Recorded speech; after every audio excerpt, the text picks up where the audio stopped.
Thank you for coming. We're all really excited to be here.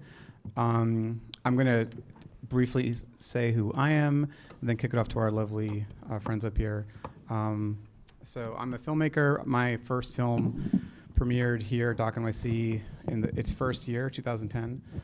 It's called To Be Heard, and won the special jury for the Metropolis section, and also the Audience Award of that year. Since then, I've made some other films for ESPN and for PBS. I'm currently working on some stuff now, and I teach up at SUNY Purchase. Let me kick it off to you, Donal. And I think we're going to show some clips for some people. A few people brought clips to kind of help us get to know them. And so I think maybe Donal's clip will be first after he speaks. Hi, I'm Donal Mosher, and my most recent film was a short film, one of the very first short films commissioned for Field of Vision, Peace in the Valley, and so I think we're just going to show a clip of it. Will you very quickly tell us what Field of Vision is? For those of you who don't know Field of Vision, it's an online short form platform. They commission, or you can pitch to them, and essentially it's creative journalism short filmmaking. So it's related to journalistic topics, but you don't have to. The approach is very much left up to the artist. Thanks. and that film is actually about an LGBT rights civil rights battle in Arkansas. So you can see that they gave us a lot of creative freedom.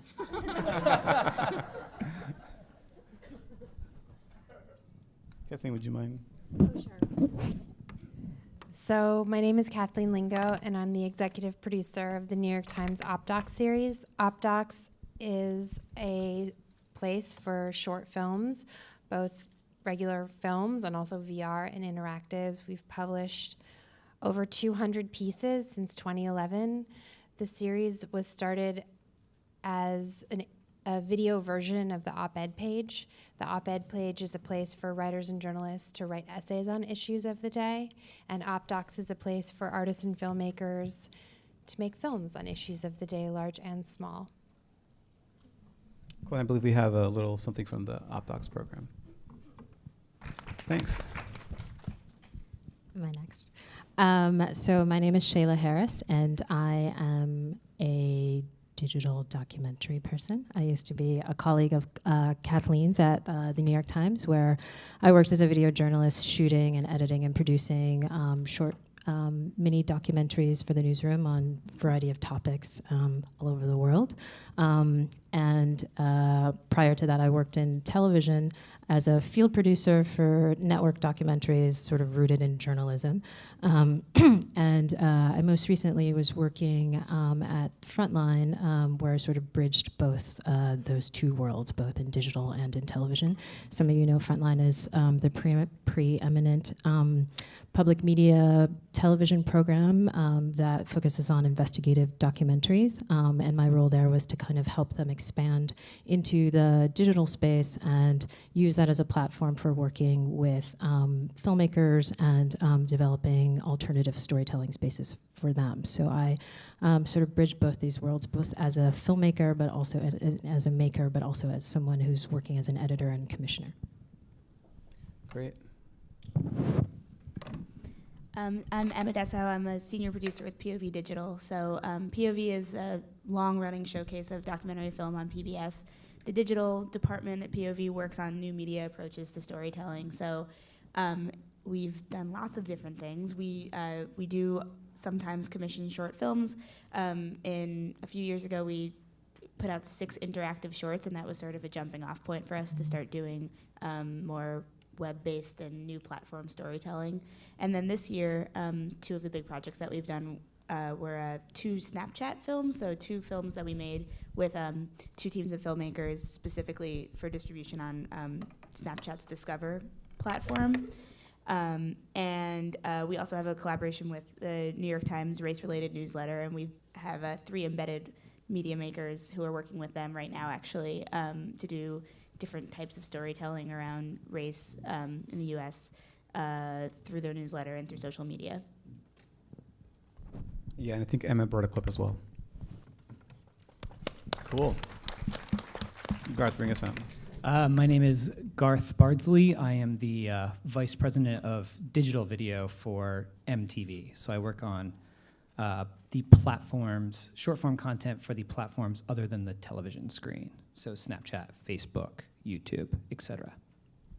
Cool, great. Okay, so now that you know a little bit about us, we want to know a little bit about you so we know who we're talking to. So I have a couple of questions. I think I just want to have your hands up very quickly. So how many of you people in the room have made a film before? Okay. How many of you people have not made a film but hope to or expecting to at some point? Okay. Okay. That's pretty good. How many of you would say that you're very, very experienced filmmakers? You've been doing this for a long time. Lots of battle scars. Okay. Okay. So that's good. So it feels like mostly filmmakers. How many of you are totally lost and have no idea why you're in this room? Okay. Yeah, I think we would all raise our hands for that. Okay, someone in the back. All right. Cool. Well, so I think what we're gonna, it's kind of cool. We have this like wide range of people who do very different things in filmmaking, especially in short form filmmaking, all the way from kind of making to like the final end of distribution and sharing it, and also doing that in different ways. So we're hoping to have kind of a nice conversation about that A to Z, and some of the kind of divergences and exciting changes and some of the challenges of what short forms can be and are and maybe be in the future. So I think first I wanted to ask Donal and Shayla to talk a little bit about what that means to make a short film. You know, it's sort of like we think we know, but what has that kind of experience been for you guys, both as conceiving of the idea, the production process, and kind of getting it to, a finished product?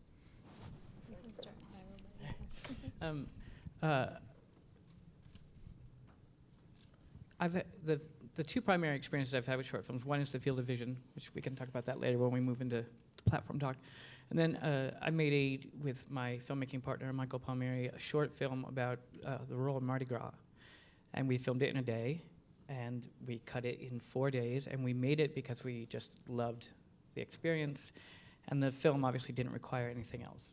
It was just the thing unto itself.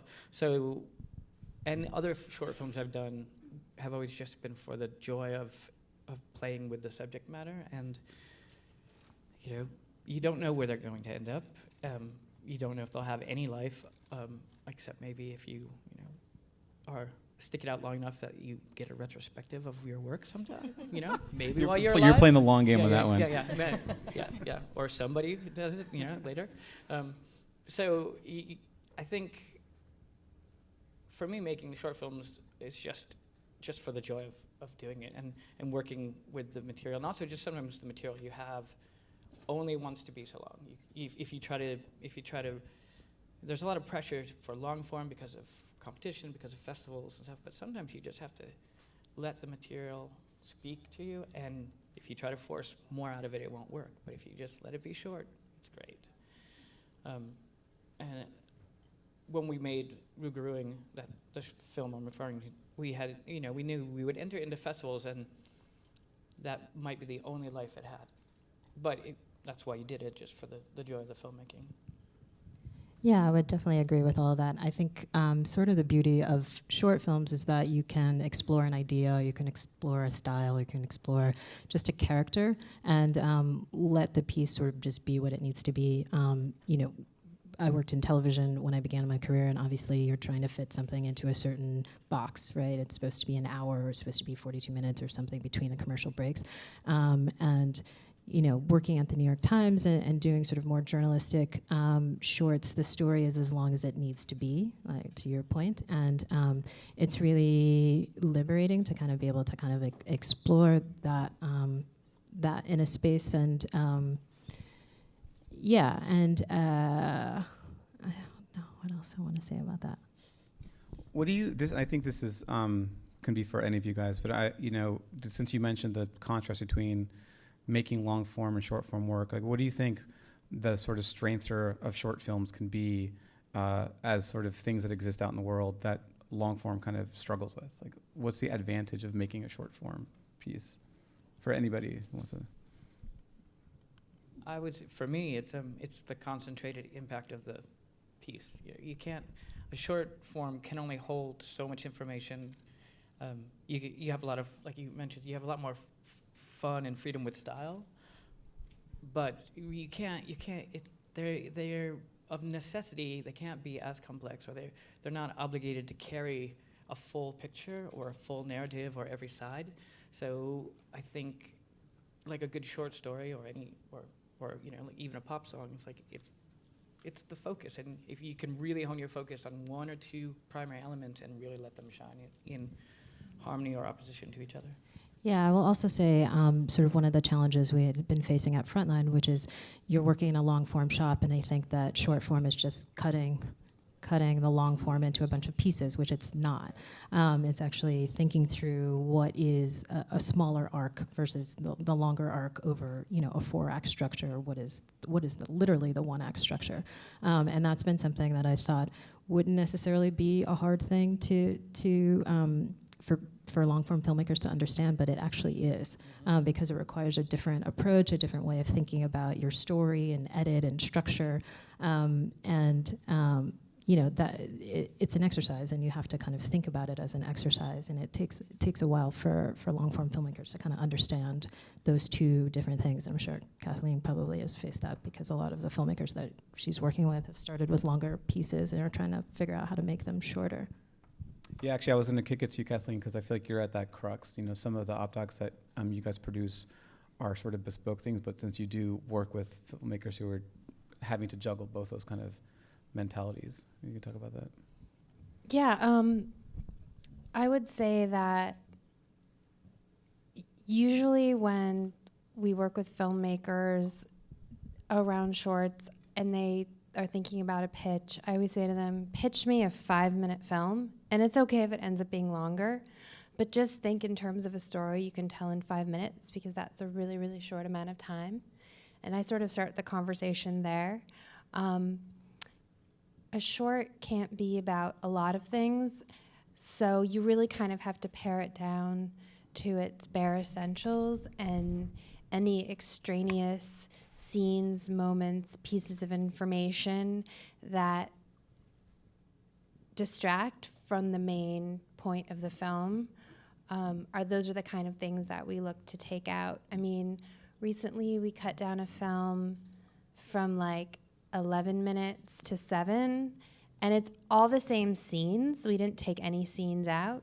It was just very small efficiencies, like how many shots are you going to use to get to the person saying the first thing? How many different angles do we need to see this one thing from? It's all those little ways you can kind of tweak, and by the end, you can't even believe anything's missing, because it works so well.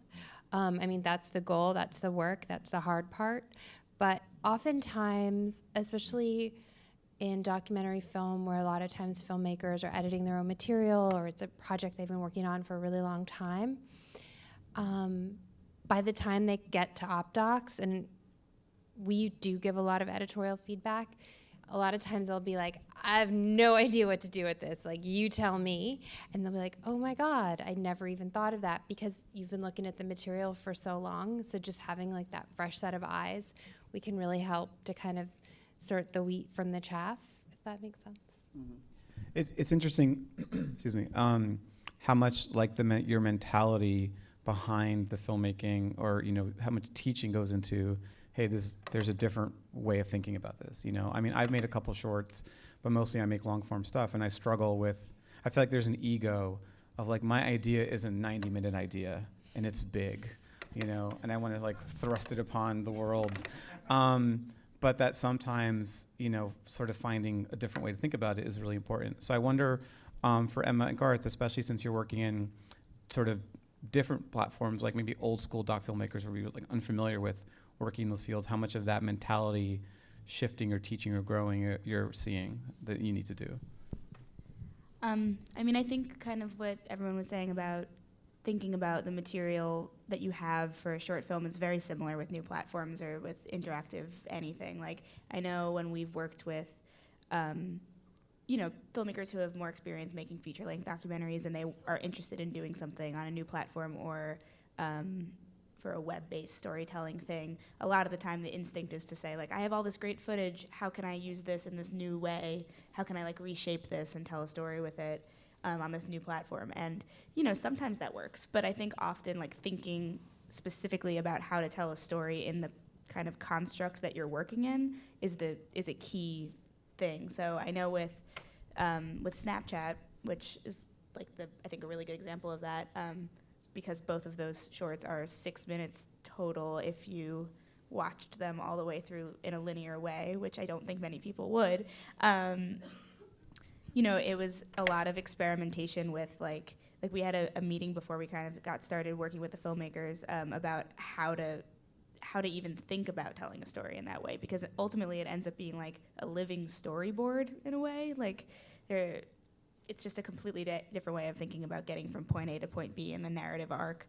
How many of you have never seen or heard of what a Snapchat story is? Okay. Do you want to just give us a quick rundown of what that even is? Yeah, you might be better at this than me. I mean, Snapchat, right? I mean, if you're 20, it's all. I mean, if you're 15, it's the only thing you use, right? I mean, Snapchat it's an app. It's a mobile-based app that has actually several different platforms inside of it. One of which is a communication tool, which is how it became huge because young people used it to send naked pictures of themselves to each other. That's how it became a huge They app. like doing that sometimes. They do. And then there's something called a story function, like with Instagram has story function too, which is where you can tell a story in very short, segmented ways that are, I think, 10 seconds long. And then there's a discover function to it, right, which is where Snapchat works with media partners like ourselves in the creation of content that we publish every day. Discover operates almost like a magazine in that it's 14 discrete pieces of content per day. And it can be text and it can be video. So I think for those of us who are working on innovative platforms, it's a very interesting challenge to figure out how to tell a story on that platform. And, you know, I mean, not to speak for you, but we've failed at it a lot, and we've started to find little successes, which is part of the fun. So that's Snapchat. Yeah, I mean, I think it's so hard to know if we're if we're failing or succeeding in some ways. Like, I think you know, we've done 2 of these, and they were both kind of took a very different approach, even though they were still in this interesting structure. And I don't know. I mean, I think there's stuff we could learn if we do a 3rd one. Like, I think there will be different approaches that we could take in terms of the workflow and in terms of thinking about what's possible and how to work more with the sort of the language of Snapchat as it already exists in that platform. And yeah, it is an interesting challenge. Like, yeah, sorry. Yeah, I mean, there's one of the other things we were talking about with short films, the external parameters that are interesting is that the stakes are a tiny bit lower and that they tend to cost a little bit less money. They tend to take a little bit less time. I mean, it might not feel like that if I know short films sometimes you can work on for 5 years as well. But it is nice to be able to experiment on those different platforms when the economics of it are a little bit lower stakes, you know? And that's something I deal with in my position of working with people who make television, you know, and spend a lot of time developing television in 42-minute segments or 22-minute segments, I guess it is now. And those cost a lot of money and often don't get seen by anyone other than a room full of executives, you know, middle-aged executives. That in those of us who work in the short film world, in the shorts world, I can just make more things. And you know, and when we fail, it's a much smaller failure. Because of it. And that's part of what I enjoy working in those platforms, because I just have a little bit more freedom that comes with it. I also think with POV's perspective on this specifically, like the question of whether, like we wanted to experiment and kind of make content with this documentary perspective for a platform that already has this audience that's been built. And uses it sort of regardless of whether we tell them to look at it or not. And I think it's really interesting in that way, because we're still sort of coming at it from this documentary specific perspective. Like, there was no text in, it was still almost like we were telling a story for Snapchat, but we were still using all the conventions of documentary storytelling.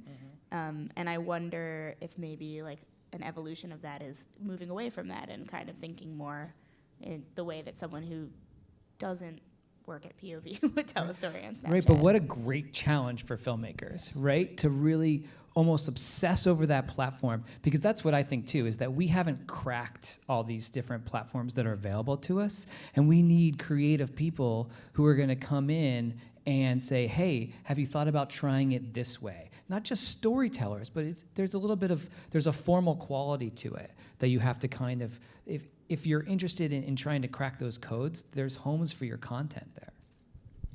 What kind of impacts have you guys seen in, whether it's sort of the more new nascent technologies or just sort of even slightly older ways of sharing shorts, that a short film can have? You know, with feature films, there's often engagement campaigns and outreach campaigns and money to kind of do these things. But I'm wondering if there's any anecdotes you have of like a short in your experience, whether you made it or not, that you saw landed and kind of did something out in the world. Well, OpDocs, there's many examples. Hotel 22 was a film about a bus line in Silicon Valley that ran overnight, and homeless people would ride the bus as a place to sleep.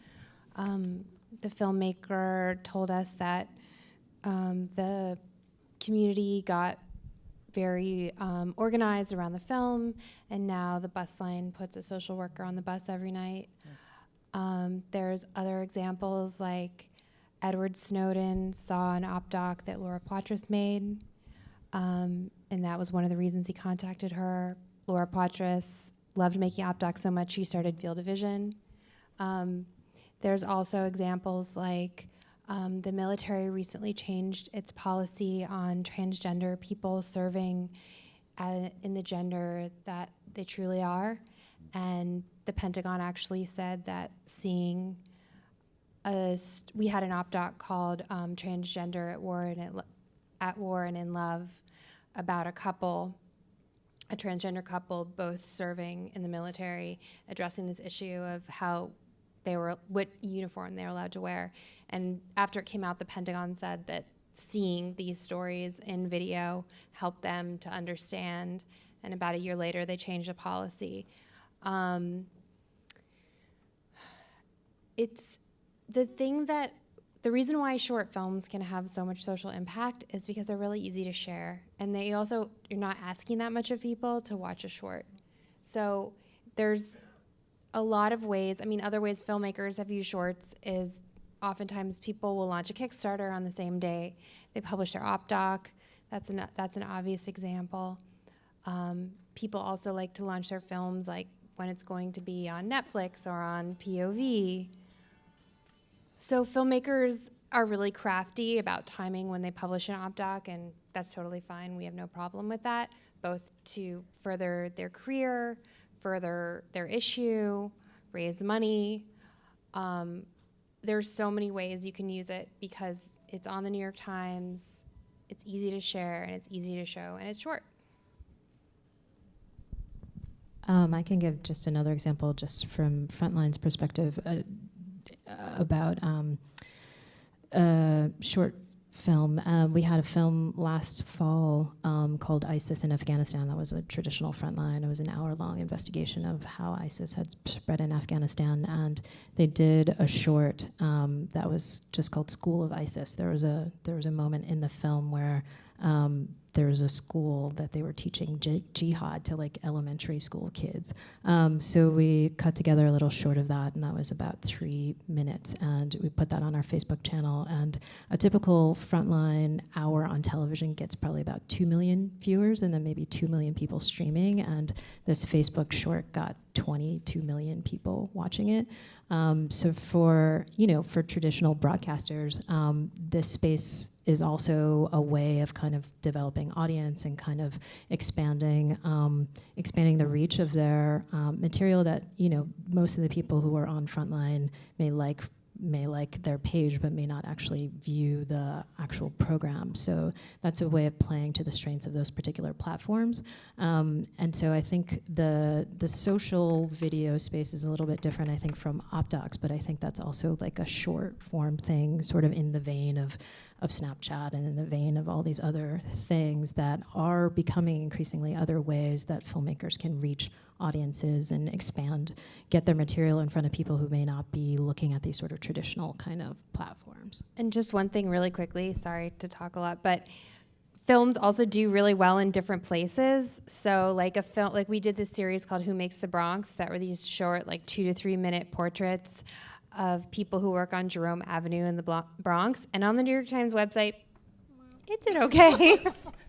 On Facebook, the Metro section posted the videos. They got millions of views. People went crazy. They love them. So that's another aspect of this, is things do well in different places. And that's something you really need to think about strategically as a filmmaker or producer of shorts.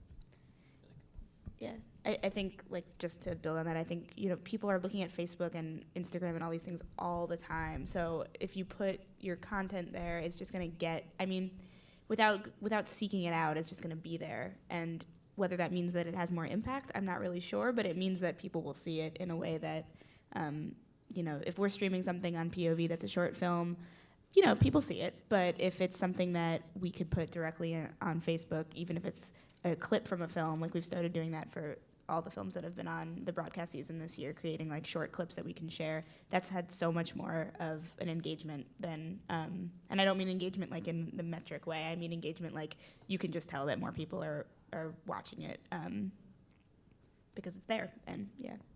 Yeah, and just to speak to that sort of same thing, but from the, you know, personal, as a filmmaker, Peace in the Valley has had an audience like nothing I've ever put out, you know, and there's no struggling later to make sure that it keeps alive, or, you know, it's not streamable, it's not easy to get, or you have to rent it, all the things you keep fighting for so your films are in public. That film is just there, and I can look at it anytime and realize that people are still watching it. And when we went into it, we thought, okay, this is an online platform. The film will have its life outside of the traditional realm of filmmaking and festivals and theaters. But that hasn't been the case either. The film has done many festivals, and it's had its kind of traditional film life as well. So it's really satisfying on both sides, to, you know, and so much that we're expanding that film into a completely different project. And originally we were going to use Peace in the Valley as sort of the backbone, but the film is so popular in its own right that I think we can actually make a long form using the same characters and leave the short film unto itself, so they can be partners. Yeah, I think it's actually, and I could be totally wrong about this, but kind of a fascinating time, because for so long, you know, you had feature-length films, you had television-length content, and then you had shorts. Those of us who went to film school and made shorts, and you got them into film festivals, and it was nice, right? That there is at least a lot of room for experimentation right now, because you can, if you have like a segmented idea that really would work best as 90 seconds, like Kathleen was saying, or 2 minutes. There's platforms for that now, where you can get a lot of viewers and a lot of engagement. So it's kind of a fascinating time that you can work in all these different areas. I have a question. You know, this idea of time, like the very word short film, short doc, it's a time-based thing, right? So like less time to make, less money to make. You know, money is time, yada yada. I wonder, and I think about this a lot. You know, I made a New York Times op doc a while ago, and about stop and frisk, and also saw a lot of the impact it had because it was made while the NYPD was being sued. You know, and our piece was like the first one that came out that actually put a human face to the numbers behind the arrests. But when I was making that film, I spent 3 days, you know, with the kid who's in the film, you know, he was 19 at the time. And the last film I'd made before that, I spent 5 years with those 3 people who were in that film. And I left making the op doc feeling strange about swooping in on this young man's life. And I wonder about the relationship between time and depth when we're talking about making impact, making short films that are nonfiction, because they're still real people. All these people are real people who still live out in the world. I wonder if you can talk about, you know, that dynamic or that tension. Well, I always ask filmmakers, like, have you told the subjects this is going to be on the New York Times, or are they okay with that? And we have had situations where it was sensitive. We recently did a film with Dawn Porter. Dawn Porter made a feature called Trapped about abortion providers. And when she was making the feature, there was this doctor in Alabama, this African-American woman that she approached, and she was like, no, I can't participate in this film. At the time, she was being investigated by, I forgot what government agency. She gets a lot of heat. She said no. But then after Trapped came out, she saw Trapped, and then Dawn went back to her again and was like, I'd really still love to do a piece with you. So she did agree. And she made this op-doc about this doctor. It's called The Chosen Life. And, you know, we all talked about it. What is this going to mean for her? She lives in a small town. This is going to raise her profile. But actually, after the film came out, she said that people that normally would never talk to her, like, came up to her, said hi, and it's actually helped her relationship with the community. So, I mean, that's a positive story. But like, we did another film recently called Long-Term Parking about airline employees that live in a parking lot outside of LAX. And the filmmaker was like, can we not mention like what airport it is? And it's like, well, it's kind of obvious from watching it where it is. So I don't know if that's going to make a difference. But, you know, so we do have these conversations. And on the flip side, there's this filmmaker, I won't say his name, but he's made both features and short docs. And he told me he will never make another feature doc, that he feels it's unethical to put people in front of the camera for that much time and have them expose their lives because they have no idea what they're signing up for, what they're getting into. But he will still make shorts. So just to give another point of view on that, it can go either way, and I think every film you definitely need to have that discussion. You guys missed out on a chance to blame Newark Airport for something else that was bad in the world. It's okay. But I don't know, other thoughts about this sort of tension?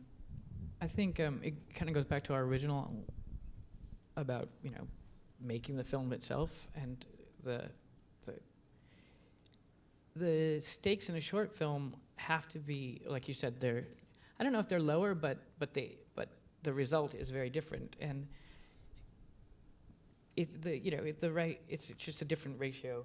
If you're only spending 3 days with someone, you can only get so much. But no one watching the film is going to expect a short film to deliver the same amount of complexity as a feature film. I think a short film can deliver the same amount of power by paring down to the point of punch. And I think you can actually, especially if you're dealing with something topical or journalistic or a really urgent social story, people are usually approaching them in the crisis point, and that comes across. And a short film made under those conditions would really, you know, hone in on the moment of crisis. And so I think you can get a very powerful film, and you don't need to have the long, you know, the sort of, I mean, it would be great if you could make a film without having any worry about it's going to be long, it's going to be short, it's mid-length. There's a certain amount of character complexity I would like, because that's going to make, you know, the dramatic moments really more. It's going to make the film live longer than just the time in which it was made.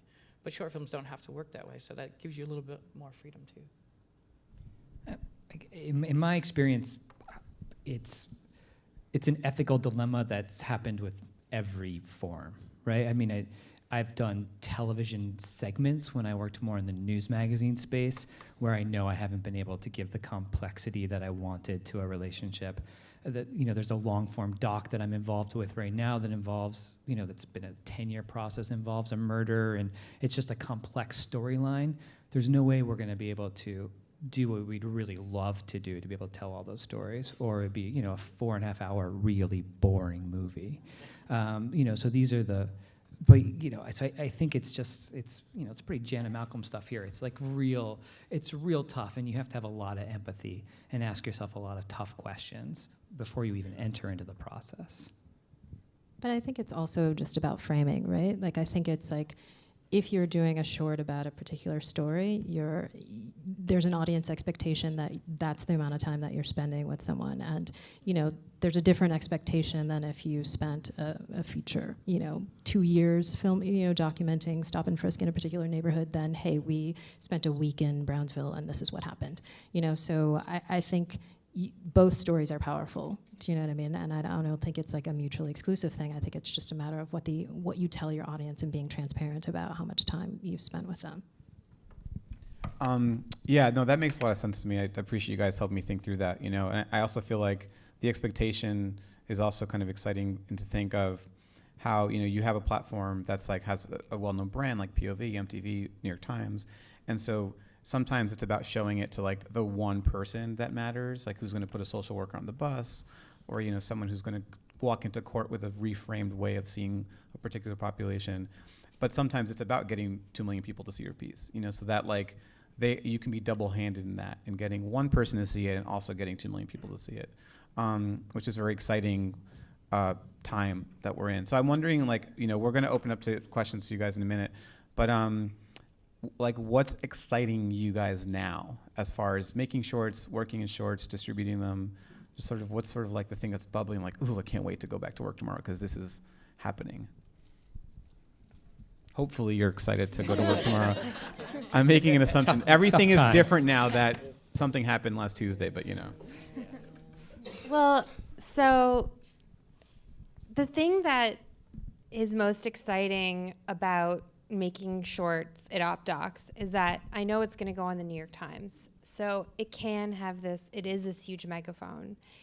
And I do think that when you look back at OpDocs, it's a really interesting mirror, because OpDocs doesn't generally say assign stories or say we're looking for a particular topic. We just kind of curate based on like what we get that's good and that works out and all that kind of stuff.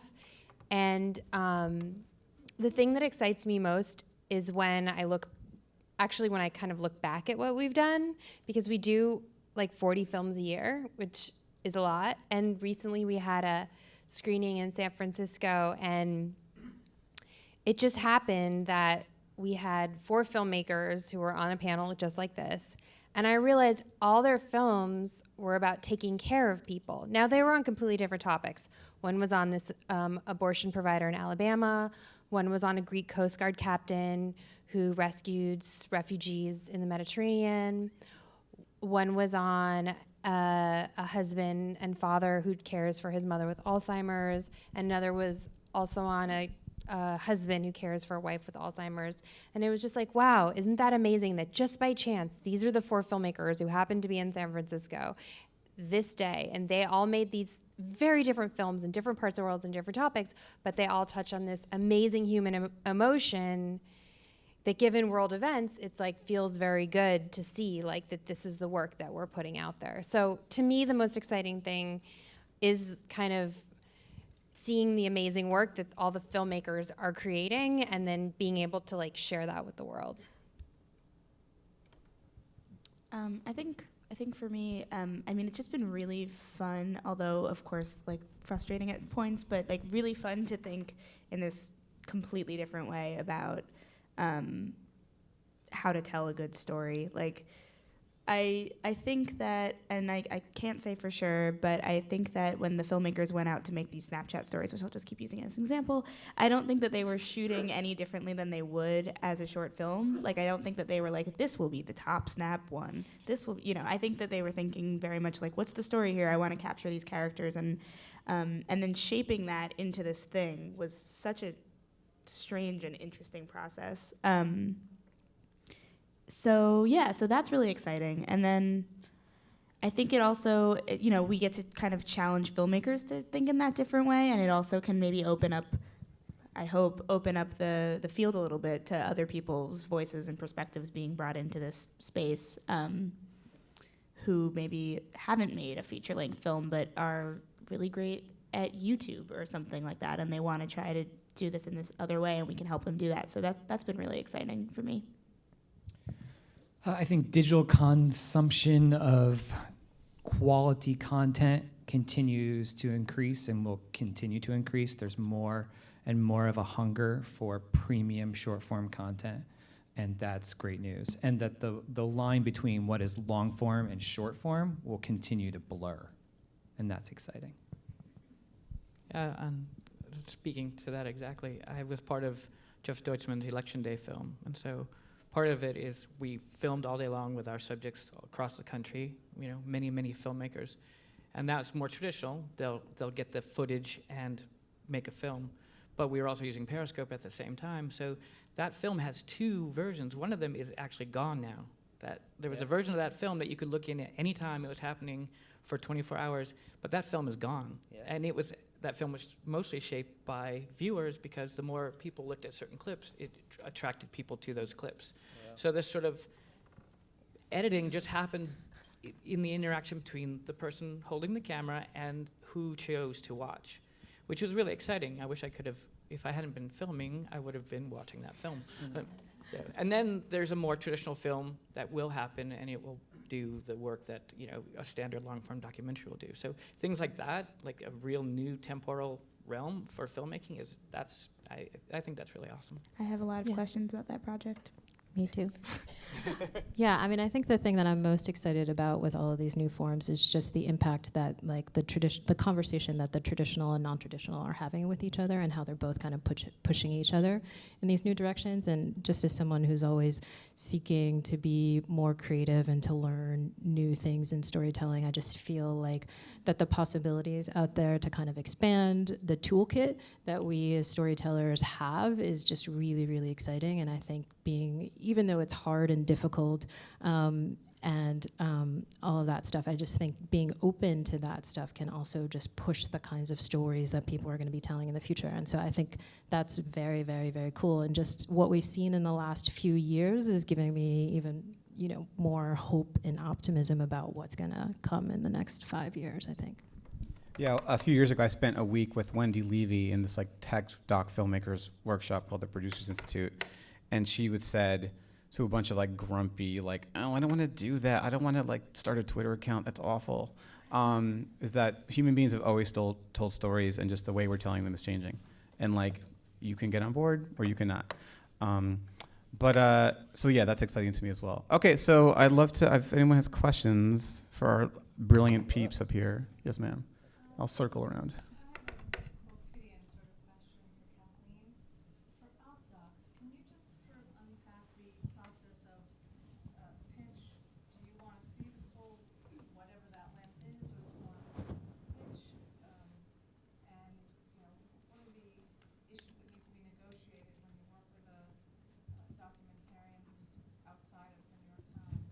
So this is a question about the process to pitch and get into a New York Times op doc. So all op docs are by non-New York Times employees. If you work for the Times, you can't even make an op doc, so that's a good thing for you. So our pitching process is pretty straightforward. We have a pitching form online, and if you go to nytimes.com/opdocs, on the right-hand column, you'll see an About section. In that section, you can sign up for our newsletter. Please sign up. And find the pitching form. And the pitching form just asks a number of simple questions. What's your log line? What stage of production are you at? Link to previous footage. So just submit your pitch through there. The ideal stage would be that you do know what your story is, you know who your main characters are, you have some footage shot. But if you want to get in touch early with an idea very early in development, that's fine too, but be sure to send a link to previous work. If you're a first-time filmmaker and you send us a paper pitch, we're just probably going to say no. But if you're at an early stage, it's still worth reaching out, because we might say maybe. It's very unlikely we would say yes, and we might have some feedback that's helpful. So get in touch anytime, but ideally you can tell me in one sentence what the story is. It has a beginning, middle, and an end. You know who your main characters are. The biggest mistake people make when they're pitching is they pitch a topic. They say, there is an island where no one vaccinates their kids. It's really beautiful. Who are the main characters? What are the issues? I mean, you kind of get a sense. Another example I give people to illustrate this point is if I show you two photos. One is a photo of a house, and one is a photo of a house with people standing in front of it. Which photo are you going to look at longer? So just be really clear about who, what, when, where, and why in your pitch. And then you will have done better than most people pitching us.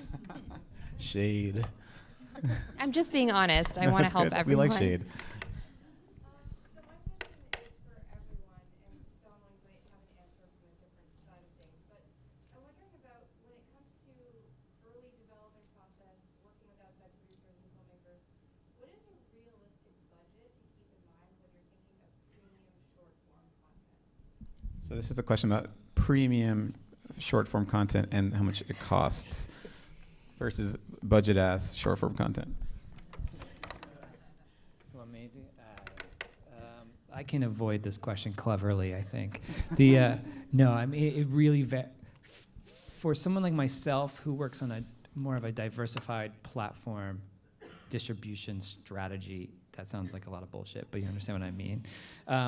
It really varies platform to platform according to how well the company that I work for is monetizing it, if that makes sense. Can you pick one specific to share, just for a ballpark, say, for like if it's for .com? Is that time to go? I can make. You can't get saved by that one. I've been working on what we would call a series for Snapchat that would be episodic, that would cost between $13,000 and $23,000 per episode. Yeah, that's as big as it goes. There's other short form stuff we've worked on in the branded content space, which we'll save ourselves from that here today because we're all artistes. That we pay even more for, but then it's got to be about someone holding a Pepsi. I think for POV, for commissioning shorts, like shorts that are already out there, it ranges from 2,000 to 5,000. Yeah. And for us too in that space. Yeah. And for the Snapchat films, we're like really just figuring that out now. And there were a lot. I'm not going to give you a number because we worked with filmmakers, and then we also ended up working with motion graphics studios, and so that also cost something. And there was licensing of some music, so it's still sort of being worked out, but it's definitely an ongoing.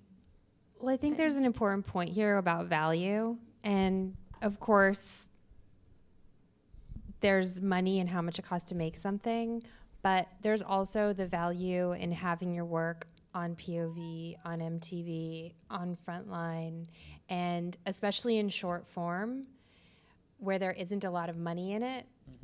You really have to focus on those things because just quite honestly, there are very few places that will cover all of your costs. Those places do exist, but they're very rare and they have a very high bar. So I just say that just to be realistic for filmmakers so that you go into this knowing why you're doing it.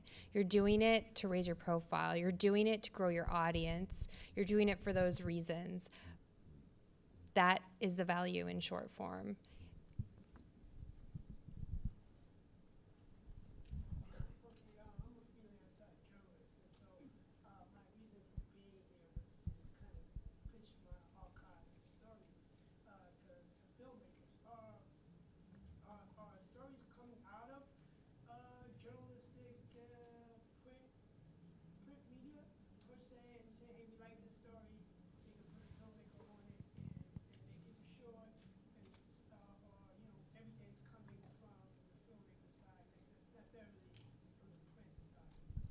So Jen was asking about if you can make these shorts from print archives, journalistic sources, or is it just from the filmmaking side of things? Who wants to grab hold of that one? Well, for op-docs, they all come from filmmakers because all the production work is done by the filmmaker. There are cases where a print journalist and a filmmaker will team up. So if you're a print journalist and you want to start getting into video, I would look for filmmakers who are looking for topics, and you could do some kind of partnership where you would contribute the contacts and the expertise in sources and telling a good story with their expertise with cameras and editing. And I think that could be a really valuable partnership. Go ahead, no. I was just going to say, for field division, is very close and actually born out of The Intercept. So that's also, they work very closely with stories and journalists.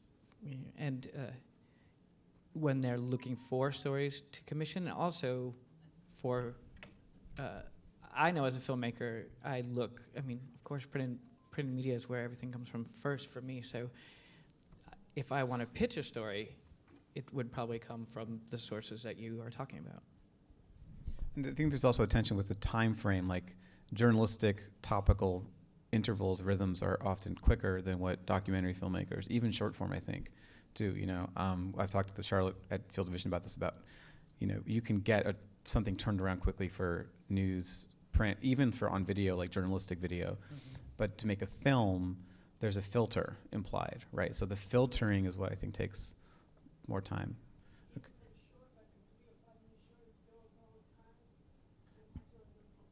I mean, not 5 years, but depends, I think. It looks like we have time for one last question. All right. Better be good. You in the side, I think, yeah. So, sort of on that same conversation, if you've been here the last few days, I think there's been a lot of conversations about films, short films, long films, teams of people versus, one-man band type things. It seems like, and this sort of gets to your point about these lines being potentially blurred, not only between long form and short form, but just in terms of the video journalist versus videographer versus filmmaker as these sort of terms that I think have value in some ways, but also are getting a bit muddled. And especially for Shayla, it seems like you've been sort of bridging that. I just am curious as to the value of, in your mind, these categories and these ideas about what is filmmaking, what are filmmakers, and how that are those still valuable to have, and where are we as an industry in that sort of conversation? Well, that is a huge question. That's why I'm not repeating it. So I will try to answer it as briefly as possible. But I guess I will just say that as somebody who started out as a journalist with a capital J, I have been increasingly moving towards the storyteller, sort of filmmaker, I guess, categorization. I mean, I think those things are useful because I do think those approaches are different. I do think a journalist approaches what they do very differently than what a documentary filmmaker does. And whether those lines will continue, I don't know, because I do think some of the sort of thinking about aesthetics and the thinking about cinematic storytelling, that sort of field of vision and OpDocs have sort of been infusing into that space, I think has sort of breaking down those walls, and you're starting to see more and more sort of topical documentaries or journalistic documentaries that have a sense of aesthetics, that have a sense of cinema, that have a sense of all of those things. And I think increasingly the influence of all of these different platforms, all of those walls will start to be breaking down. I remember when I was in journalism school, I think there was people were talking about convergence. Oh my God, you're going to be watching your TV on your computer. And we're like, what the hell are you talking about? But I think we are really getting there. I think that's really what's happening, is that those forms are breaking down, that Netflix, how do you even define what that is? Is that a broadcaster? Is that a website? What is that? So I think those things are useful for now, just for people who are getting into the space to kind of understand where they are and orient themselves. But I think going forward is just going to be less and less useful as more and more people move across those boundaries. And I think the more flexible people are, the better the work gets, because I think people will be able to be versatile and tell stories up and down the space, which I think is going to be important increasingly, as the result of everything that happened last week, for more and more people to be engaged and able to tell stories in all kinds of spaces and places. Would you please join me in thanking our wonderful panelists who spent this time with us? Thank you so much, you guys. Really appreciate it.